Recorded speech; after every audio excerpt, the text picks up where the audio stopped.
महाशक्तये नमो। मधुशुम्भ महिषमर्दिनि महाशक्तये नमो। मधुशुम्भ महिषमर्दिनि महाशक्तये नमो। आदिदिव्य ज्योति महाकाली मा नमो। आदिदिव्य ज्योति महाकाली मा नमो। मधुशुम्भ महिषमर्दिनि महाशक्तये नमो। मधुशुम्भ महिषमर्दिनि ब्रह्मा विष्णु शिव स्वरूप त्वं न अन्यथा। ब्रह्मा विष्णु शिव स्वरूप त्वं न अन्यथा। ब्रह्मा विष्णु शिव स्वरूप त्वं न अन्यथा। ब्रह्मा विष्णु शिव स्वरूप त्वं न अन्यथा। चराचरस्य पालिका नमो नमः सदा। चराचरस्य पालिका नमो नमः सदा। चराचरस्य पालिका नमो नमः सदा। चराचरस्य पालिका नमो नमः सदा। चराचरस्य पालिका नमो नमः सदा। चराचरस्य पालिका नमो नमः सदा। चराचरस्य पालिका नमो नमः सदा। चराचरस्य पालिका नमो नमः सदा। आदिदिव्य ज्योति महाकाली मा नमो। आदिदिव्य ज्योति महाकाली मा नमो। मधुशुम्भ महिषमर्दिनि महाशक्तये नमो। मधुशुम्भ महिषमर्दिनि महाशक्तये नमो। ब्रह्मा विष्णु शिव स्वरूप त्वं न अन्यथा। ब्रह्मा विष्णु शिव स्वरूप त्वं न अन्यथा। चराचरस्य पालिका नमो नमः सदा। चराचरस्य पालिका नमो नमः सदा। चराचरस्य पालिका नमो नमः सदा। चराचरस्य पालिका नमो नमः सदा। आदिदिव्य ज्योति महाकाली मा नमो।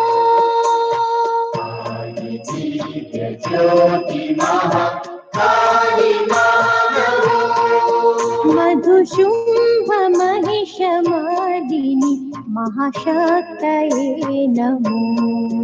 मधुशुम्भ महिषमर्दिनि महाशक्तये नमो।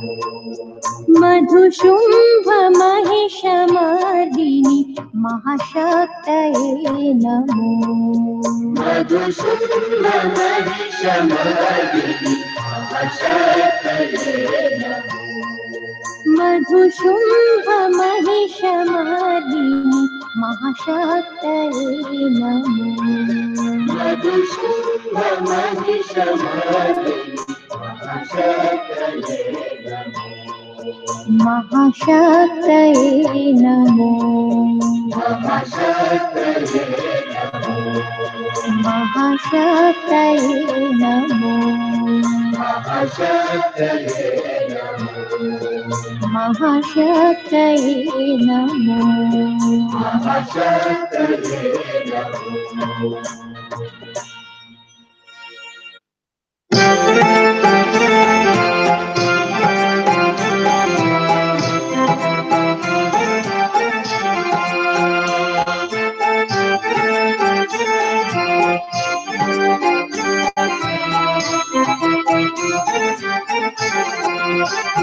जय दुर्गा लक्ष्मी सरस्वती।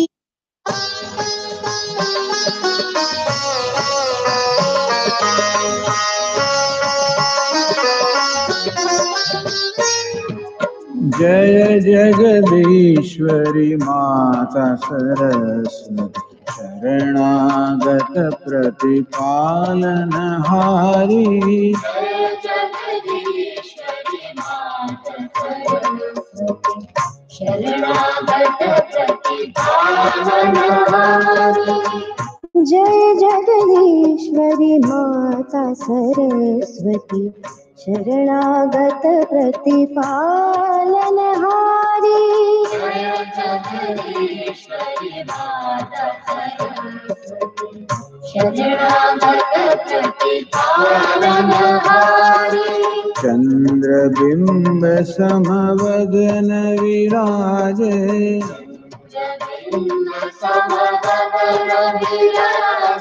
चंद्रबिंब समवदन विराजे।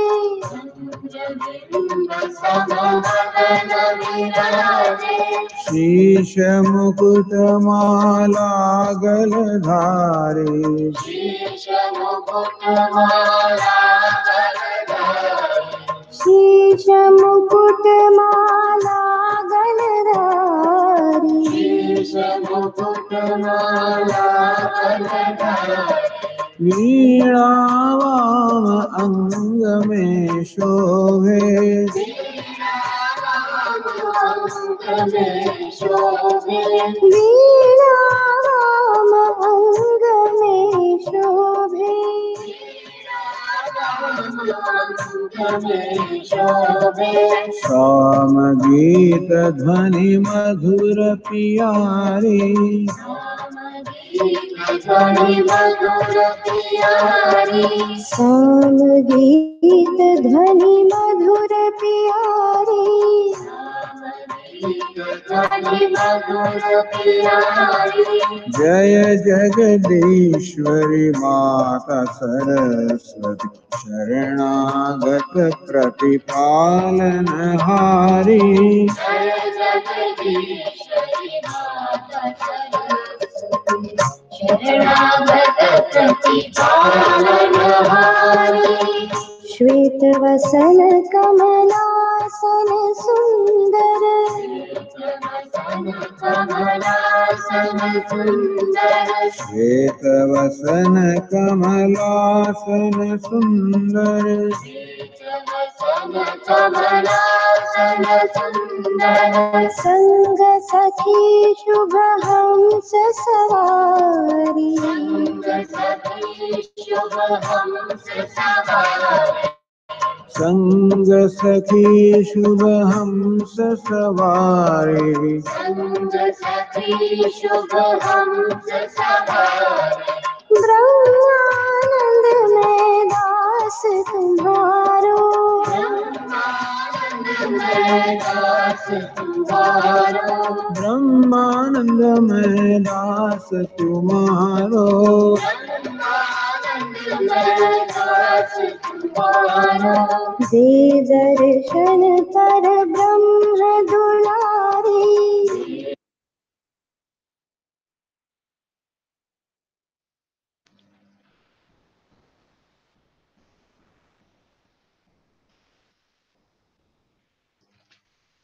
ॐ सहना भवतु सहनौ भुनक्तु सह वीर्यं करवावहै तेजस्विनावधीतमस्तु मा विद्विषावहै।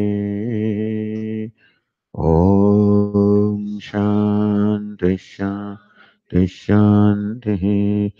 Om Purnamada Purnamidam Purnat Purnamudachyate Purnasya Purnamada Yapurnameva Vashishyate Om Shanti Shanti Shanti Shruti Smriti Purananam Alayam Karunalayam Ami Bhagavatpadam Shankaram Loka Shankaram Shankaram Shankaracharyam Keshavam Badarayanam Sutrahashya Krutau Vande Bhagavantau Punah Punah Ishvaro Gururatmeti Murti Bheda Vibhagine Vyomavadvyapta Dehaya Dakshinamye Namaha. Shanti Mantra.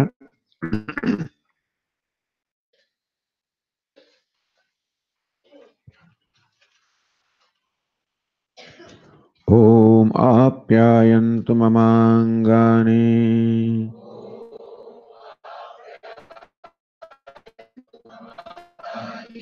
Vapranashchakshushrotramabalaनि Ch Sarvani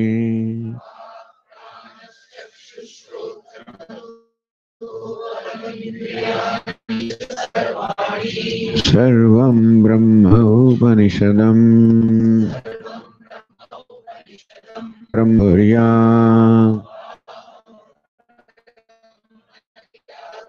Ama Brahma Nirakaro Anirakaranamastva Nirakaranam Me Astu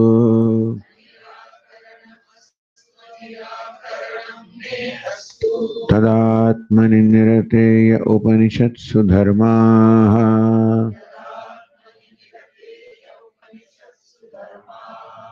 Te Mai Santu Te Mai Santu Om Shanti Shanti Shanti.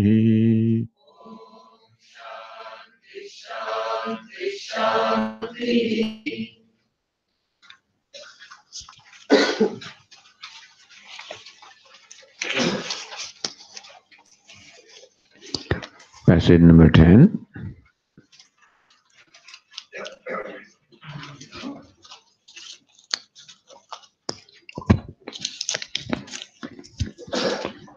Annamasitam Tredha Vidhiyate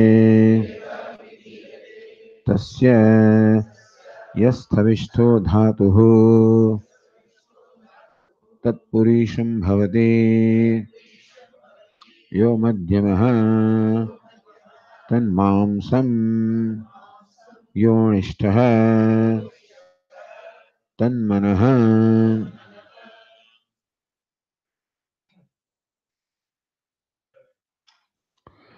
Now the teacher says, Itaha tisro devataha purusham prapya tika bhavanti. So the teacher says how the universe of names and forms constitutes the three elements or three colors.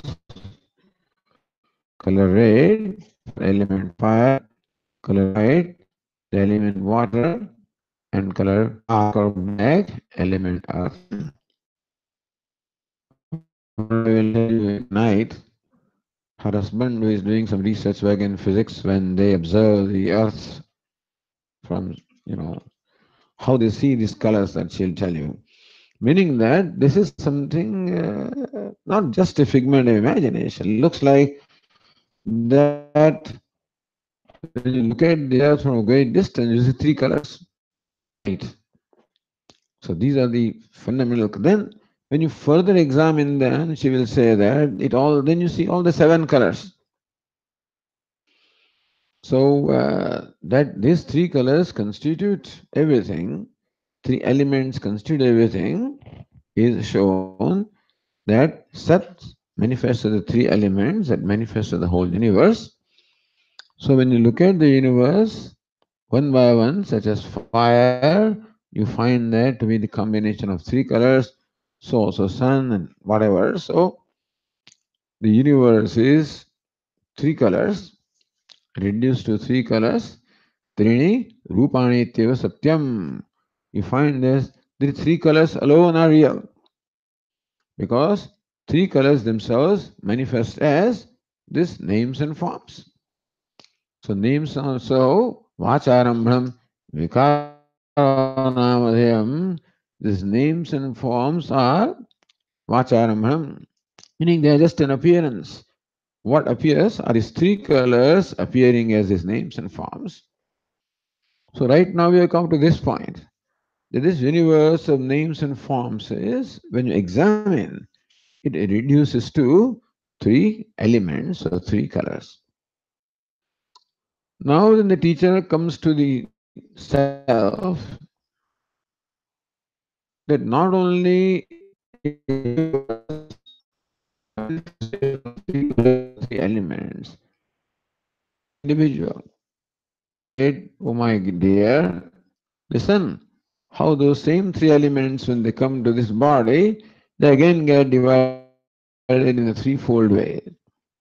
So said, taking the example of Annam, which is element earth, Annam Ashitam Treda. When we eat the food, then the food gets divided in the threefold way. Tasya stabishto dhatuhu tat purisham bhavati. So when the food that is eaten gets divided in a threefold way, there is this stabishto dhatuhu, the very gross element and a subtle element. So says Savishto dhatuhu tat purisham bhavati. That which is the grossest element that turns into feces. Yo madhyamaha tan the middle element or ingredient becomes a mamsa or flesh. Yaha anishtha tan manaha. The subtle part or subtle ingredient of the food that becomes mind. So this morning we saw how Shankaracharya explains Bhashyakara that the food that is eaten goes to stomach, and then the subtle aspect of it slowly rises, comes to the heart, from which radiate countless fine nerves, and through those fine nerves, the subtle aspect rises up to the mind. Becomes one with the mind, nourishes the mind. And that is why mind is said to be made of food, annamayam, isome mana. And the teacher then continues. Similarly, my dear, the water also gets three elements are there. Annam, apaha, tejaha. In the water, the earth, there is food, water, and fire. So when we consume water, water also gets divided into three ways, threefold ways. It says, Tasamya savishto dhatu tan mutram bhavati. The grossest in water becomes urine. Yo madhyamaha tan lohitam. The middle ingredient of water becomes blood. You only prana. And then the subtle element of water becomes prana, the vital air. Meaning that the subtlest aspect of the element, the water that we consume, nourishes prana, the vital air. Then teja hasitam trida vidhi. Similarly, when we eat fire, meaning the oily substances, because oil ultimately has this carbon hydrogen and becomes fire. So oily substances such as ghee, oil, trida vidhyate, that also gets divided in the threefold ways in our body. Yes, tavishto dhatu. So that is the gross aspect of the element fire, meaning the oily substance. Asthi bhavati, that becomes bones. That was only doctors can tell us. Yo madhyama majja, the middle ingredient of this oily substance of fire becomes marrow. Yeah, anishta savak. And the subtlest aspect of this fire consume becomes speech, nourishes speech. This is quite well known among those Brahmanas who recite Vedas or who give discourses, etc. They're asked to consume ghee. So take some 1 spoon of ghee, mix it with a little warm water and drink, and your voice becomes strong. So this has been experienced by people as to how this oily substance, such as ghee, nourishes the speech. Now Shvetaketu had a little, and so the teacher said, so let us read the next passage, 11th passage. Soumya manaha apo mayah pranaha tejo mayi vak iti bhuya eva ma bhagavan vignapayatu iti tatha soumya iti hovacha. Annamayam is Somya Manaha. Somya, a good looking one. Mana Annamayam. The mind is surely made of food. Then Apome Pranaha. The prana, the vital force, is made of up or water. Tejo Mai Vak. And then the speech is made of fire. So said, this is the conclusion. The teacher showed how the subtle ingredient consume nourishes the mind. The subtle ingredient of the water we consume nourishes the vital air. The subtle element of the fire or the oily substance that we consume nourishes the speech. So now Shvetaketu thinks, says, as far as the gross element of food turning to feces is understandable because nothing but the food there, us, then the middle ingredient becomes flesh, that also is understandable because you can see the effect is seen in the cause. The earth or the food is seen in fishes, in the flesh also. When you look at the mind, where is food in there? So here he says, Annamayami somya manaha. Oh my dear, the mind is made of food. When I look at the mind, I don't find food. So as far as the gross aspect of food is concerned, I understand becomes ficus. It becomes the middle aspect, becomes flesh, I understand. But the subtle aspect of mind, or revered sir, please explain to me with an example, how can it be so? And similarly also the water, the gross aspect becomes the urine, understandable. The middle aspect, the ingredient becomes blood, also because you can see water in there. But the subtle aspect of element water becomes vital air. I don't understand how. So this subtle aspect of fire becomes speech. So this was not understandable because generally when we see the karya or effect, we see the karana. When you see this part, you see the clay in there, so you understand the pot is made of clay. When you don't see it, then you wonder what is, so where is the, when I look at the mind, I don't see any element of food in there. When I look at the vital air, I do not see any water. So therefore, oh reviewer sir, please explain to me again. So then the teacher gives an example. Datna somya matyamanasya. Now gives a very interesting example, which is not here, not reproduced here, but when you take curd and churn the curd,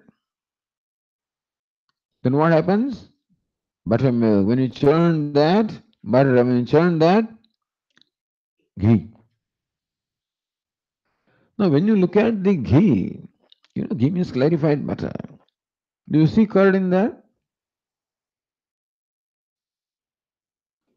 So, you know very well that ghee or clarified butter is very much there in the curd because from curd alone, by churning, you get ultimately the clarified butter. That is our experience. But when we look at the clarified butter, we don't see ghee. Meaning that when it comes to very subtle aspect, you may not see, it may not be very evident to you that that curd is contained in the ghee. You follow what I'm saying? Meaning he said that in the mind I do not see any ingredient of food. How do you say that mind is made of food? Because the effect should reflect the cause. So not necessarily. Ghee is made of curd, but when you look at ghee, you don't find curd in there. It's not evident. Just because it's not evident doesn't mean it is not there, understand? This is an example. So similarly also in the speech you don't find the oily substance, doesn't mean it is not there. So by the example of the curd and the clarified butter ghee, the teacher shows that the subtlest aspect, just as of the curd when churned becomes clarified butter, it is so other food because you evident to you that there is certain aspect of food, but it's very much there.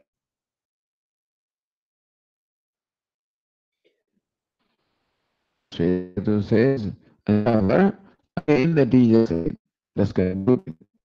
Annam somya manah. So therefore, O Somya, you understand now that mind is made of food, water, speech made of fire. And then again, Shvedakatu says, so this sentence that we read is repeated again in conclusion after that illustration of the curd and the clarified butter.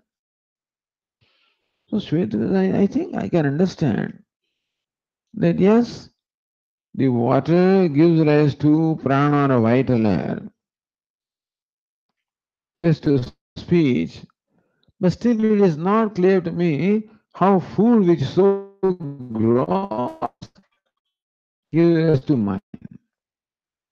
And so, that is not clear to me. Apomaya prana, that prana, vital air, is the result of water, seems to make sense to me. That speech, that is the force, is a result of the oily substance, makes sense to me. Which is so gross, and mind is so subtle. The prana is relatively gross.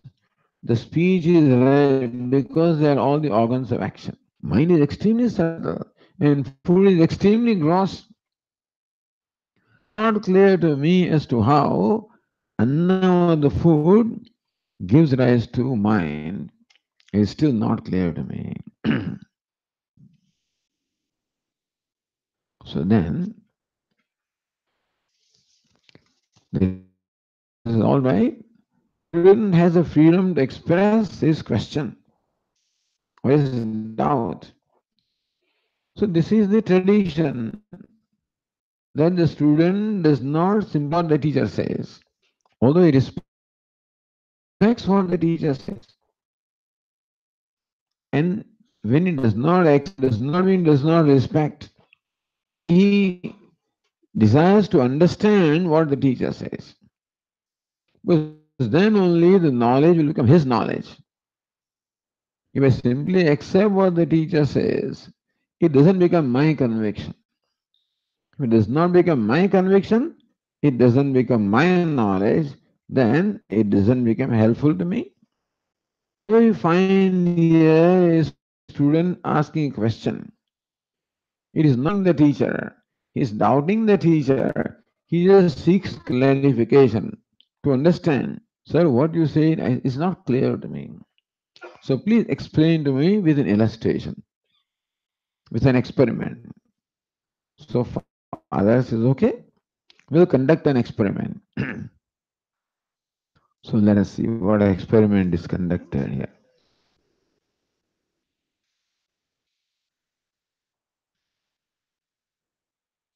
So let us read the next passage, number 12. षोडशकलः सौम्य पुरुषः पञ्चदशाहाने पञ्चदश आहाने मा अशीः कामम् अपः पिब अपोमयः प्राणः विच्छेत्स्यते इति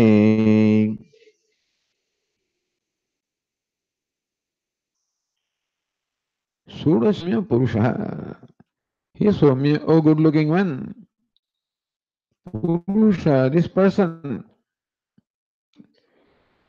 his Sudasakala is made up of 16 parts. In fact, what is meant here is he is made up of 16 parts. Because mind is the most predominant aspect of this person. Although we have the body, Acharya explains, in fact, that the most important aspect of our personality is the mind, because it is the mind's strength to rest to the body, to rest to the limbs also. Also, this Sat or the Devata, when it is said that this Devata, namely Sat or Satchidananda Paramatma, enter this person, really speaking, we should say the entry, as we say, is like the reflection of sun in the water. So also you can say the self-consciousness gets reflected in this body. So what is it that can reflect? The body is gross, it cannot reflect consciousness. The sense organs cannot reflect consciousness. It is the mind that is subtle that reflects consciousness. Just as water has the nature of reflecting all the lighted objects such as sun, moon, etc. It is a mirror. It is nature to reflect, let's say, my face when I am in front of the mirror. So it is the nature of these substances which are pure in nature that they reflect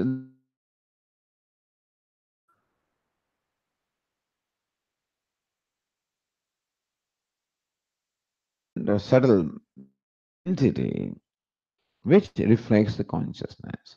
Therefore, consciousness first gets reflected in the mind. That's how the mind is enlivened. And mind passes on that sentiency to the sense organs. They in turn pass on their sentience to the body. That's how the body is enlivened. Sequence. When you withdraw, when you the gross body, the sentience is gone. Then you become unaware of the sense organs when you're dreaming. You're not aware of the body or the sense organs. So one sees as though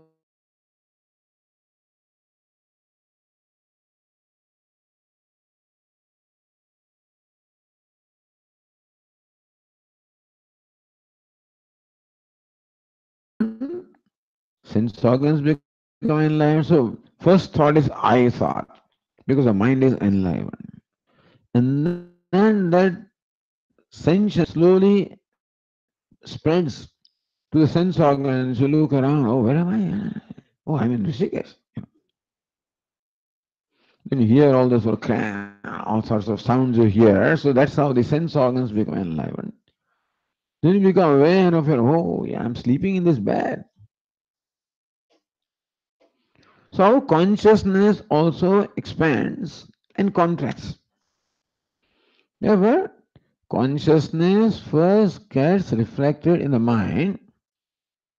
So when we say that the Paramatma or Sat has entered this body, it means that it gets reflected in the body, means that it gets reflected in the mind, and so mind gets enlivened. This morning we said how gets reflected in a bucket of water, how that water becomes lighted, although it is borrowed light, but then water becomes lighted and then it in turn lights the room also. So also it is not its inherent sentiency. Vedanta explains that mind also is matter, subtle matter. This mind is a pure matter made of sattva.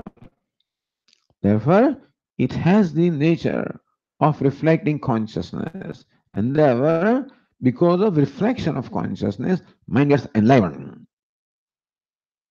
And then that consciousness then spreads into the other layers of the personality. And the whole personality ultimately becomes enlivened. So then Shankaracharya explains that the mind is the most important aspect or element in our being.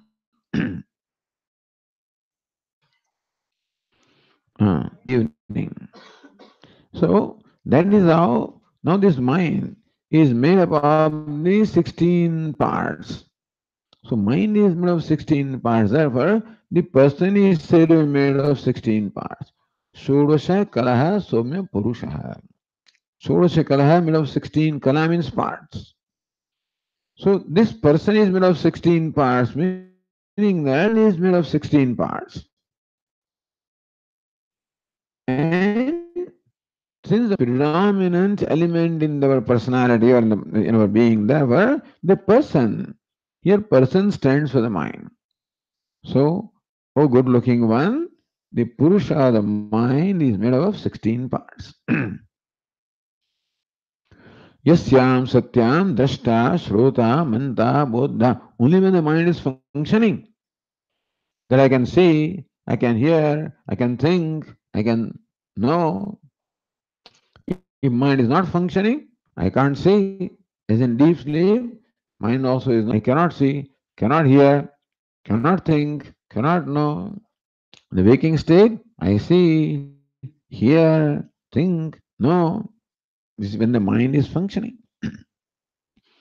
And therefore, the entire capability that this body mind sense complex has is all comes from manakrutam eva. It all comes from the mind. Manasani balena sampanna balino dushyante loke.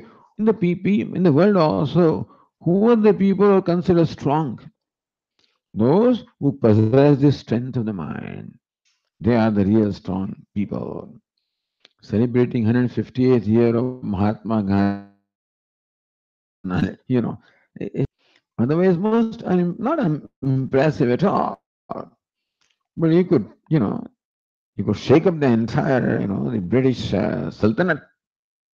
That shows the strength of the mind. Meaning that the people who are considered strong in the world are so called because they have the mental strength. Even physical strength also of the powerful animals, the lions and tigers, is all controlled by human being, human mind. And therefore, mind therefore is Purusha. And so, thus, this mind, the father says, or the teacher says, is made up of 16 parts, of which the 15 parts are made of the gross food which contributes to the mind, and one part is the subtle part. So, mind also, because first when elements are created, then the subtle state. So, one part of the mind is the subtle part, and the 15 parts are those which are contributed by the subtle part of the food. When you say the food makes up the mind, The 15 divided by 16 parts is made up by the elements of food, and one kala is the subtle mind, or the subtle element of which the mind is made. That is how the 16 are made. Okay. So Father says, oh my dear, the mind is made up of 16 digits or 16 parts. Now the experiment. How it is a food, how the mind is made of food. So the father said, Panchadasha ahani ma ashehi. Hey Shvetaketu, may you please refrain from eating anything for 15 days. Ma ashehi, don't eat for 15 days. Kamam apahapiba. However, may you drink water as much as you want. Meaning that the father did not restrict the consumption of those 15 days because apomaya prana, it is said that the prana is nourished by water. So if you don't drink water, you can't survive. Na pibataha, so prano na pibataha vichetsade. For the one who does not drink water, the prana will leave because prana is sustained by water. How much water is you want so that your prana is sustained? So refraining any food for 15 days. So my teacher says, I think old man,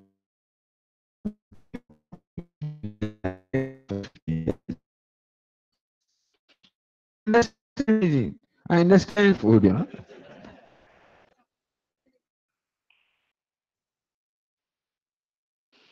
Well, I'm sure that I'm not eating, but otherwise I may, because. But Shvetika he's very obedient. He's completely transformed into a disciple. He's called Shishya, Shiksha Yogya, one who is available for being disciplined, who is available for being taught. And Shvetak was very eager to know because he asked this question. Please explain an illustration or example or how mind is made of food. That wants to give a demonstration. Then Shvetak cannot deny that. He's eager to know how mind is made of food. So when the father said, oh Shve, you will not eat for 15 days, okay, he did not eat. And then Sasa Panchadasha Asha. For 15 days, Shvedaketu Athainam Upasasada. After 15 days, as a father, no, you don't have that. Because I didn't reproduce every passage. So because I can fill up the gaps of the story, the whole story, because that would be a big book. So one passage we have written. What followed is to observe fast for 15 days. And after 15 days came to the father. Kim bravemi bhoho. He asked the father, Sir, what shall I recite? Because he had studied all the four Vedas from the teacher and he was a very bright student. So what shall I recite? Rucha Somya. Oh my dear, please recite the mantra of the Rig Veda. Yajumshi, recite the mantra of Yajurveda. Samani, Samaveda. Sohovacha, Namiva Pratibhanti Bohoiti. Mantras do not just flash in my mind. I can't recollect Rigveda, Yajurveda, Samveda, even though he knew everything. He could not. Then, तम होवा महतः अभ्याहितस्य एक अंगार खद्योत मात्र परिशिष्टः. Blazing fire, when the fire then becomes quiet, extinguishes. Imagine that after the big fire is extinguished, only one little ember is left. What can that ember burn? That ember cannot burn anything. One little ember can burn only of that size, cannot burn anything. However, when you take a little fuel, try twigs, little by little you add into that ember. Slowly the ember starts burning that little fuel, then little more fuel, then little more fuel, and ultimately again you are blazing fire. Similarly also, my dear, in your mind right now, only one ember, one kala is left. The mind, which is made of 16 parts, by not eating food for 15 days, the 15 parts are gone. All there is left is one part, by the way, because it is made of the subtle element. So that remains. But those 15 parts, which were the contribution of the subtle aspect of food, are gone. And therefore, you can't recollect anything. There's no fire of memory of thing in your mind. Therefore, you cannot recollect. Now eat food. So says,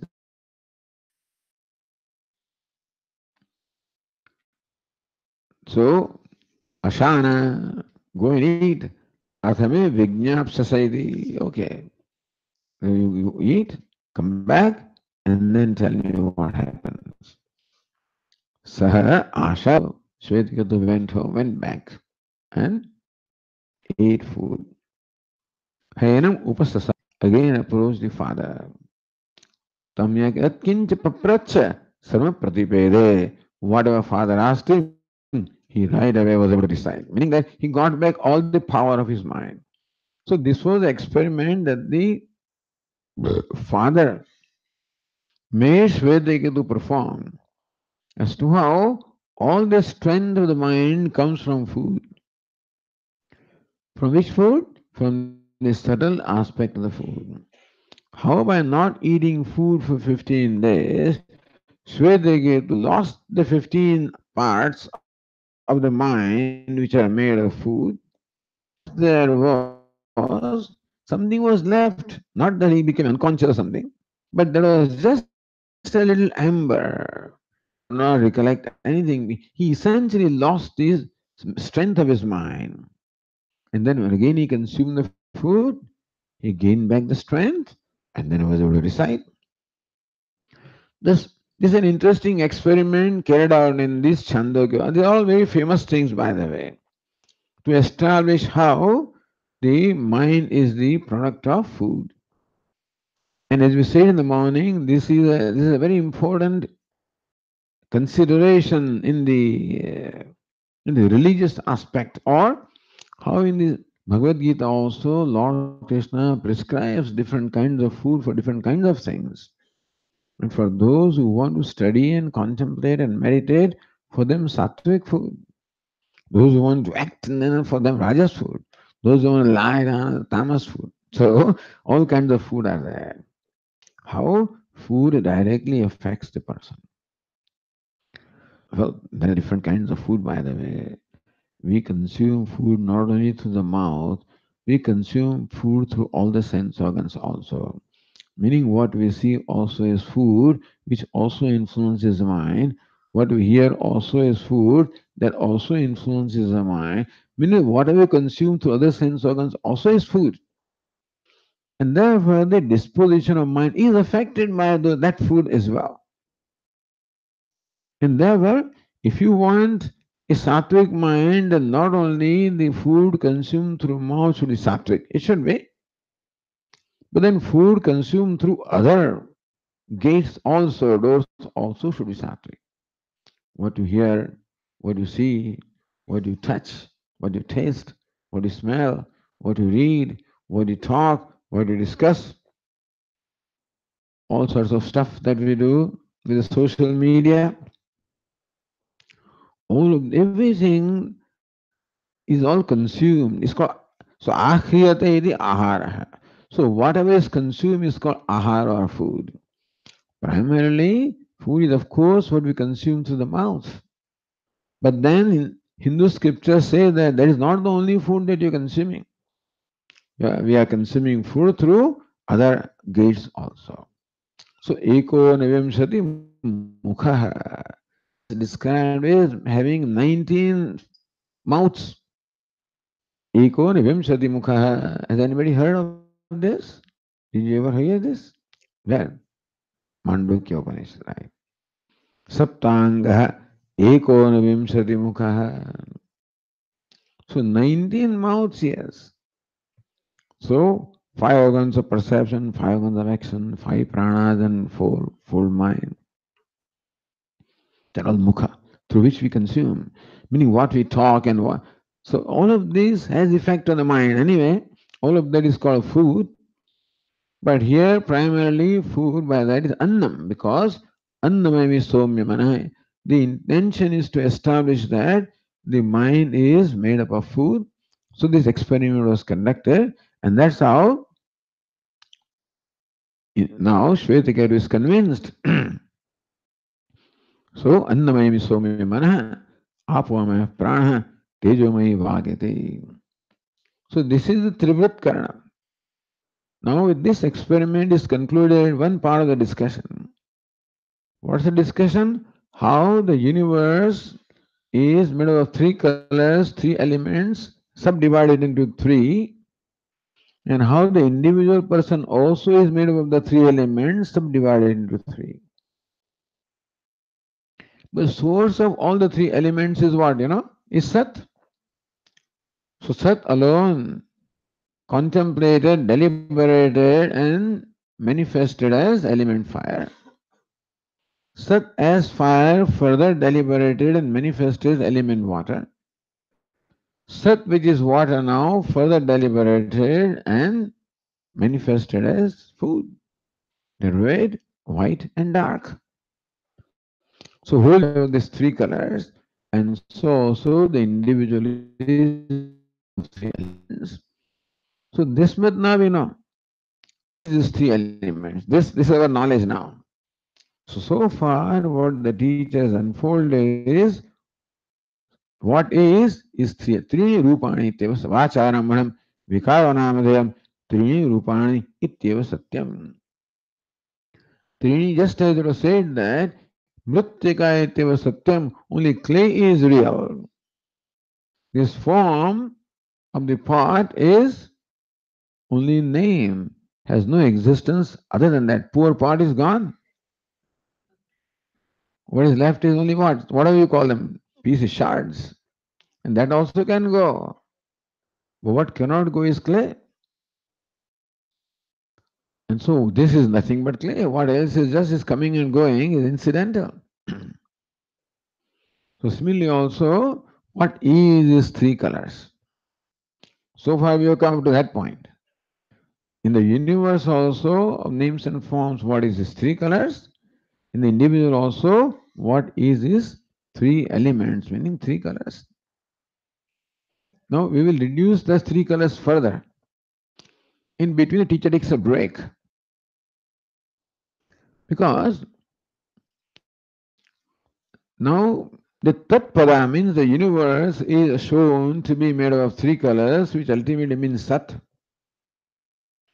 So by knowing Sat, you know fire, which is made of Sat, then you know water, and you know earth, and you know the whole universe of name and form as well as individual. So what is the proposition? By knowing one thing, you as well know everything.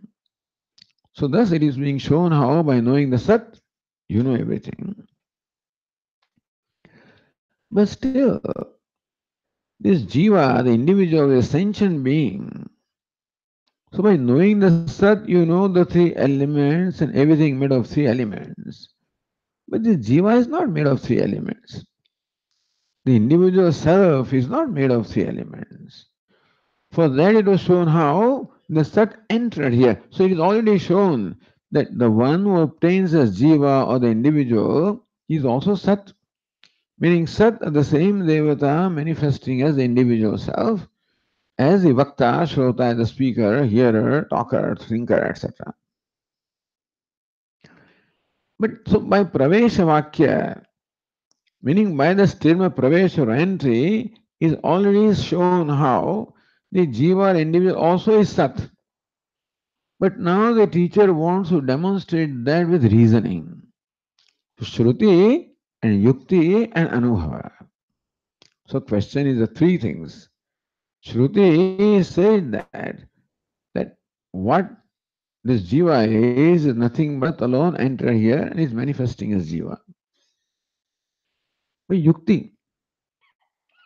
So by what is shown by Pravesha Vakya, that is jiva is none other than Sat.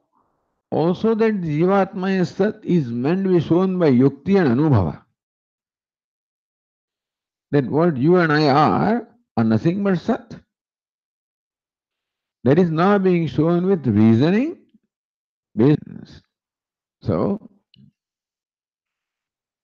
says Uddalaka, the father of the teacher, to his son, who is a Shvetaketu. Yeah. So Uddalaka says to Snai, maybe it's awake, just to make sure. Some people were because they replied. So now Uddalako Arani Shvetaketum Putram Uvacha. The Katha continues. The Katha continues that Uddalaka Arani, that is the father, the teacher, he said to Shvetaketu. Now he wants to enthuse Shvetaketu to know also about the identity of this Jiva with Brahman. Swapnantam me Somya Vijani. Hey Somya, oh good looking one, may you know from me the true nature of sleep. May you know from me. So this analysis of sleep is a very important analysis that is carried out by Upanishads. So Vivekananda used to say that Vedanta does not only deal with our experiences in the waking state, which is where all the basically most of the thinkers always think of the experiences in waking states to arrive at the truth.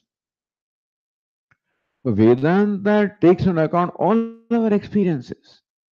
That not only waking is an experience, but the dream also is an experience. And deep sleep also is experience. Therefore, in Vedanta, in Upanishads, we find elaborate analysis of a dream as well as the deep sleep state. So, in this Upanishad, there is no context of analyzing dream that we will see if we continue in future in the subsequent chapter. In the 8th chapter, the teacher is going there, that teacher is going to analyze waking, dream, deep sleep, and turiya. So Mandukya Upanishad talks about the three states and the turiya. So the Chandogya 8th chapter talks about the in its own way. Waking, dream, deep. So it has a purpose to serve. Here in this discussion, the dream does not have any purpose to serve, therefore, the dream is not discussed. The deep sleep, understanding of deep sleep has an important purpose to serve. Therefore, the teacher now says to the son, the disciple, Swapnantam me somya vijanihi. Hey Somya, oh good looking one, may you now understand from me the true nature of sleep. So, this in Sanskrit, the verbal root denoting sleep is swap. Swap is a verbal root which means to sleep. And the Prathama Purusha, that is the third person, singular is swapete. So gam gacchate, vad vadate, swap swapete. So what is swapete? Swapete is the third person singular of the root swap. Swap means to sleep. So swapete means what? He sleeps. That is, I guess that is simple enough, isn't it? Swap is the root which means to sleep. In Sanskrit now, there are two kinds of suffixes. One are called the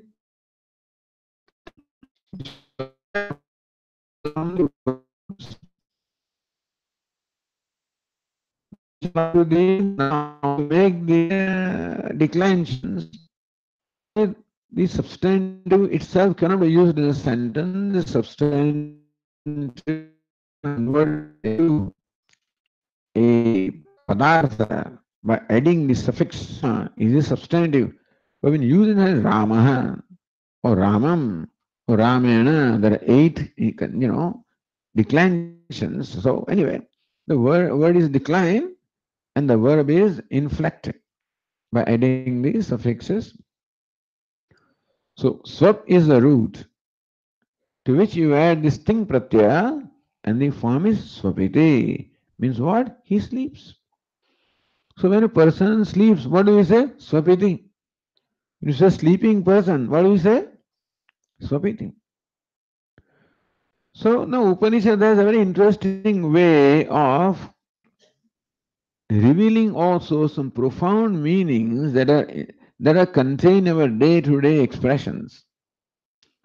Sometimes there are proverbs, etc. They contain sometimes very profound meanings. So what is coming down through our traditions also in common language also, in day-to-day language also, we use phrases and we use proverbs, we use sayings which convey a lot of things. So when a person is sleeping, what do we say? Swapiti. So this verse now says that this swapiti means two things to two different people. To people who are all common people, non-thinking people, their swapiti means he sleeps. To Vivekina, to the thinking people, swapiti conveys a more profound meaning. Swam apiti iti swapiti. Swapiti, swam apiti iti swapiti. Apiti comes to swam, oneself. Swam apiti comes to one's own self. So, when an ordinary person says he sleeps swapiti, the wise person says swapiti means that he has come to his own true nature. Because in deep sleep, the person or the individual self, Jivatma, comes to his true nature, his own nature. Sata somya tada sampanno bhavati. Very famous statement here. Sata somya tada sampanno bhavati. Hey Somya, oh good looking one, tada, in deep sleep, sata sampanno bhavati. This Jivatma, this individual soul becomes what? Bhavati. He attains Sat. He attains his own true nature. So this is a very important state to understand because that is when we attain our true nature. We merge into our own true self. In the waking and dream states, we are Sat. It is not that we become Sat only in deep sleep state. We are Sat in dream, waking also, in dream also. But it's not evident. In waking, too many things are mixed up. In waking, the I am is there, which is Sat. But then body also is there. Otherwise, I am Purusha, I am a man, I am a woman. Mind also is there. So I am happy, I am unhappy. So in waking state, not only the I is awake, but the other fellows are also awake. The body also is there, and the sense organs are also there, and mind also is there. And therefore, the idea of I is all mixed up or lumped together with other things in the waking state. So even though in the waking state also I am Brahman, it is not clear, it's not evident to me. And the dream state also is not too different from waking state also, because the dream state also the mind constructs its own world, projects its own world. In dream, Swamiji, I get all kinds of things. Swami, I see people I have never seen before. I hear things that whatever it is. But what we experience in dream, as they explain, it is nothing but the projection of the mind. In dream, I project my own world. So Upanishad says, when he wants to experience dream, you know what the self does? He makes this body unconscious and creates a new body for himself. This is just for academic interest. Right now, this is not relevant in what we're talking. But now that I'm talking about three states, the waking state is identification with the gross body. Seva maya parimohitatma shariramaasthaya karoti sarvam striyannapanaadi vichitra bhogai seva jagat parit. So, meaning that it is waking state where the jivatma is identified with the gross body, functions through the gross body, like we are doing, most of us are doing right now, is a waking state. That could be somebody in the dream also right now, but anyway, or dozing off in deep sleep, and you come back.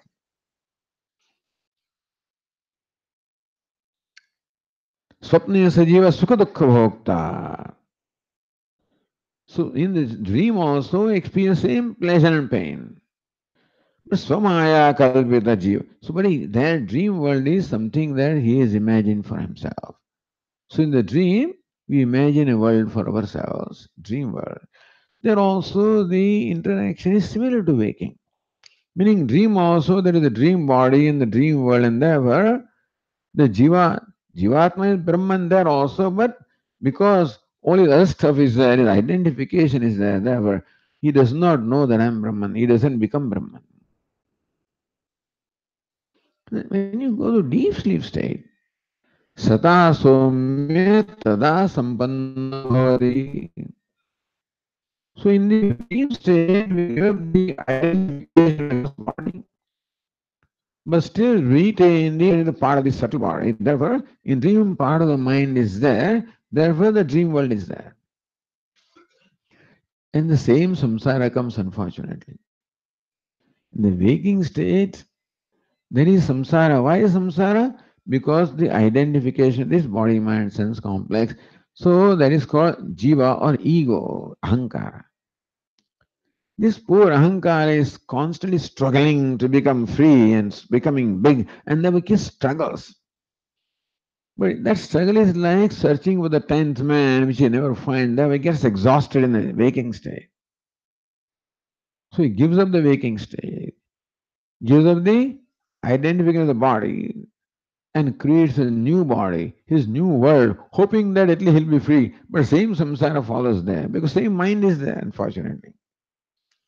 In the dream world also, he goes to the same mind. Never he creates a samsara in the dream also.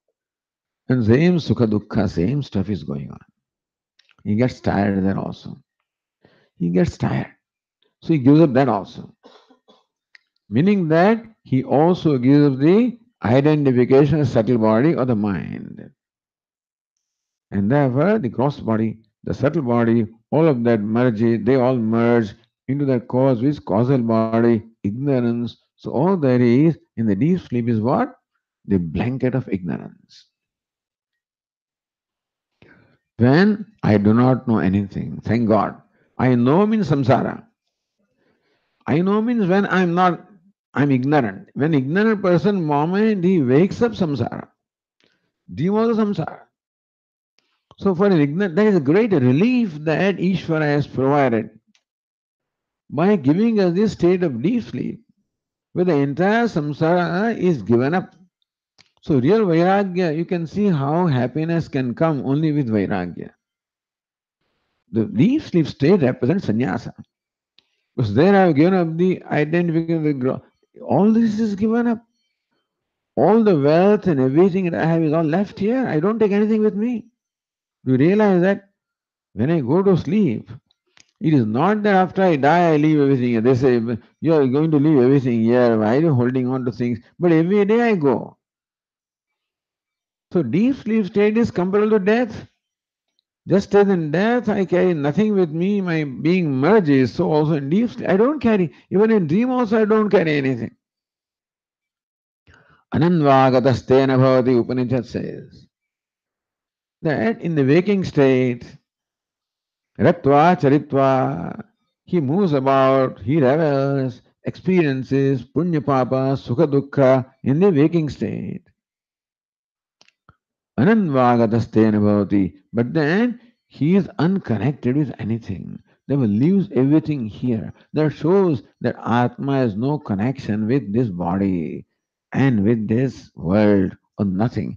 Had the connection been there, he would carry all those things with him. He carries nothing when he leaves this waking world and goes to dream world. Asangoya, that shows. Asangoyam Purusha Asanga. Detached I am, unconnected I am. But then he goes to dream because of his karma again. So when the karma which was meant for giving the experience of waking state, when that karma gets over, the karma for dream state, when they become fructified, then he experiences dream state. But again karma, same punya papa, same sukha dukkha, ratva, charitva. Then again there also he moves about this, that, experiences punya papa. But anandvagatastena bhavati, he gets connected with nothing, leaves everything there, and goes where? To deep sleep. This itself should show how whatever possessions we think that are going to protect us, nothing really, we are connected with nothing. We carry nothing because in dream, as I said the other day, I was thirsty for the whole day. I could not get anywhere, water anywhere. Where a pitcher of water is right beside me. When I go to sleep, in the table beside me, I have a pitcher of water. So when I feel thirsty, then I can drink water. I was thirsty in the dream for whole day. I could not get a drop of water. This stupid water was no use to me because I'm unconnected to that. The dream also I leave. Anandvagatastena bhavati. Unconnected with the dream also. Why? Asangoyam. Because this Purusha, the Atma, Asanga. Goes to deep sleep. And there, again karma. So when the karma for giving the experience of dream gets over, and the karma for giving experience of deep sleep arises, if it doesn't come, then deep sleep doesn't come. Meaning if some experience does not come, because that karma is not there. I think by the time you get old, we may have exhausted the karma for sleep, and therefore we don't get much sleep. It may be so. I guess we already exhausted our punya, which will give us to deep sleep state. Goes to deep sleep. What happens there? There he has given up connection with everything. Gross body, unconnected. Subtle body, unconnected. What happens to him? He then merges what? Into his own swarupa. Sata somya tada sampanna bhavati. In deep sleep state, he merges into his own true nature, which is Sat or Brahman. So every day we are visiting Brahman, understand? Ahar Brahma Gamayati. Prashnopanishad says, the Udana Vayu. What takes me to dream is called Udana Vayu. That takes me to the deep sleep state. Ahar Brahma Gamayati. This Udana Vayu every day takes me to Brahma. When? In the deep sleep state. Thank God for that. Otherwise, you'll get crazy. If only waking and dream were there was no respite from samsara. Deep sleep state is a respite from samsara. You get total rest. So you get fresh to fight again, like ninja. Swami calls it ninja. Again, you wake up and start. You get exhausted. Then you get revived. You get rejuvenated in a deep sleep state to fight again. The deep sleep state shows that I continue to exist. Even when the body is not there, gross body is not there, subtle body is not there, mind is not there, nothing is there, but I am there. Usually I think that I am there because the body is there. So I think that if the body dies, I will die, so I don't want to die. Because I love to be. And I think I am because body is there, but body has become so dear to me, so important to me, because I think I am because the body is the other way around. Body is because I am. But our equation is reverse. I am because the body is. I am because the mind is. I am because of these things. Therefore, I hold on to all of that. But every day I give them up, and still I am. Am I existent in deep sleep or not? If I am not, I would not wake up in the morning. We already said earlier. And so, Pragaswapsamiti prabodha samaye yah pratyabhignayate tasmai shri guru mur. So this is Dakshinamati Stotra. So when you wake up in the morning, Prag apsvapsam iti pratyabhignayate. I recognize myself. Pratyabhigna means recognition. For example, when I look at this apple, I realize that it's the same apple that was here this morning or yesterday. It's called recognition. When I see you, I not only see you, but I recognize, hey, this is so and so. This Devadatta, isn't it so? When we see a person, if we, sometimes I don't recognize, but then if you do,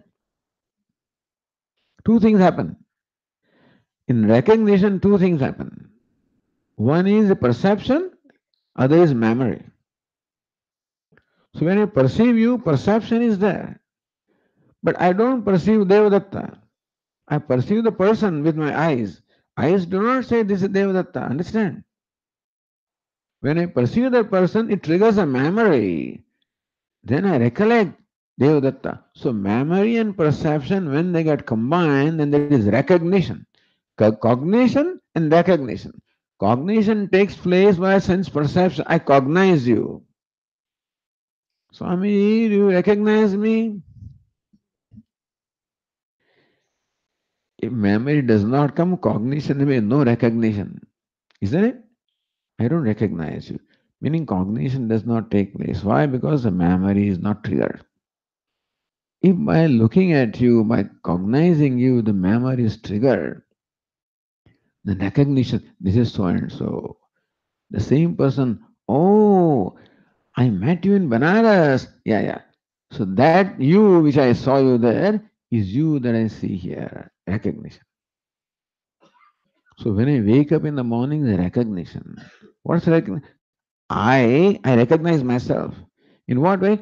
I who went to sleep is the I who has woken up. See, this is when I wake up in the morning, whether we have thought about it or not. But when you wake up in the morning, there is recognition. I who went to sleep is the I who has woken up. Not that a new I has woken up. In the morning when I wake up, oh, what a new world. I never knew this. I never saw this. No. The I who went to sleep is the I who has woken up. This recognition is there in me. If it is not there, then I would be something else. It may happen to somebody. But usually it doesn't happen to us, thank God. So I know. As our Swami says, if the idiot goes to sleep, the idiot wakes up. I recognize who I am. There's recognition. No, recognition shows continuity. Cognition doesn't show continuity. Recognition shows continuity because when I recognize you as a person who was sitting here in the morning, same person, I see the same person sitting here now. I recognize the same person. That shows the person who was in the past is the person who is in the present. There's a continuity of that person. You follow? Recognition establishes continuity. A very important principle, by the way, I'm telling you, because the Buddha say that Atma is kshanik or momentary. Every moment new Atma comes. If every moment new self comes, how do you recognize the past? The fact that I recognize not only you, I recognize myself also. That I was talking in the morning in this place as I was talking now, isn't it? Otherwise, I may start from the beginning. If I did not recognize myself, that I was talking now is the one talking in the morning. We started with that passage where we finished in the morning, is it not so? Otherwise, oh, what is this? What are you talking about? ChhandogyaUpanishad. No, I start as a person who recognizes the one was. So there is recognition, there is continuity. There is so Vedantins present Pratyabhijna as an important pramanam. Recognition is an important pramanam to show the continuity of the self.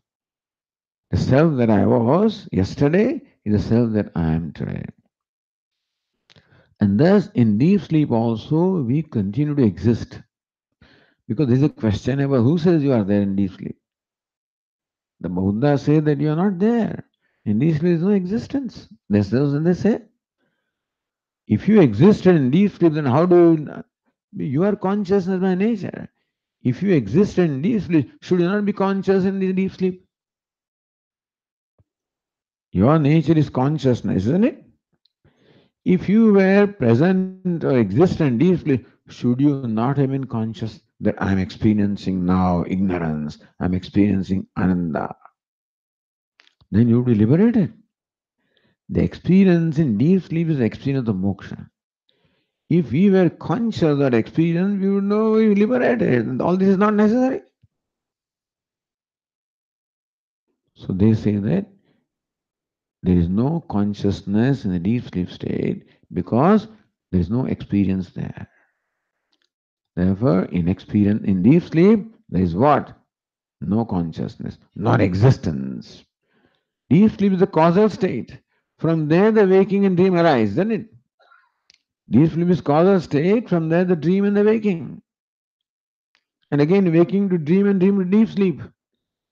So, deep sleep is the causal state. If it is non existence, that means the cause is non existence. That's what the Buddha say. What do they say? The cause of the whole universe is what? Non existence. Because you're not aware in deep sleep. If consciousness was your nature, you would have been conscious. You're not, right? So non existence is the nature. Vedanta is Sat is the nature. If Sat is your nature, then how come you don't know anything there? Sat is also Chit, consciousness, but you're not conscious. How do you say consciousness is there? So we'll have to continue next class. I think it's pretty late tonight anyway. So we'll continue. Om Purnamadah Purnamidam Purnat Purnamudachyate Purnasya Purnamadaya Purnameva Vashishyate Om Shanti Shanti Shanti Shankaram Shankaracharyam Keshavam Badarayanam Sashyakritau Vande Bhagavantau Punah Punah ईश्वरो गुरुरात्मेति मूर्तिभेदविभागिने व्योमवद्व्याप्तदेहाय दक्षिणामूर्तये नमः ॐ शान्ति शान्ति हरि ओम श्रीगुरुभ्यो नमः हरि ओम.